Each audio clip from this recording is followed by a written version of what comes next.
আওয়ামী লীগের দুই প্রভাবশালী নেতাকে গ্রেফতার করেছে আইনশৃঙ্খলা বাহিনী।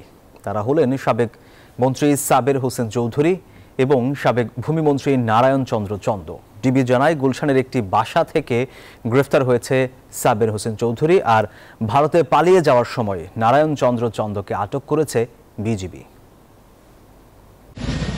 ৫ আগস্ট শেখ হাসিনা পালিয়ে যাওয়ার পর জুলাই গণহত্যার সাথে জড়িত আওয়ামী লীগের নেতাদের বিরুদ্ধে একের পর এক মামলা হচ্ছে। এখন পর্যন্ত দলটির প্রভাবশালী নেতাদের অনেককেই গ্রেফতার করেছে আইনশৃঙ্খলা বাহিনী। চলমান এই অভিযানে এবার গ্রেফতার করা হয়েছে সাবেক মন্ত্রী সাবের হোসেন চৌধুরীকে। সন্ধ্যায় রাজধানীর গুলশানে তার বাসায় অভিযান চালিয়ে তাকে আটক করে ডিবি। তিনি ঢাকা ৯ আসনের সংসদ সদস্য ছিলেন। ডিবি প্রধান জানান, সাবেক এই মন্ত্রীর বিরুদ্ধে একাধিক মামলা রয়েছে। পরে তাকে ডিবি কার্যালয়ে নিয়ে যাওয়া হয়।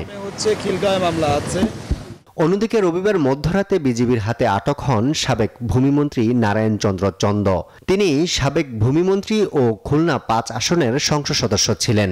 বিজিবি জানায়, ঝিনাইদহের মহেশপুর সীমান্ত দিয়ে ভারতে পালিয়ে যাওয়ার সময় তাকে গ্রেফতার করা হয়। সারা বিশ্বে স্বীকৃত।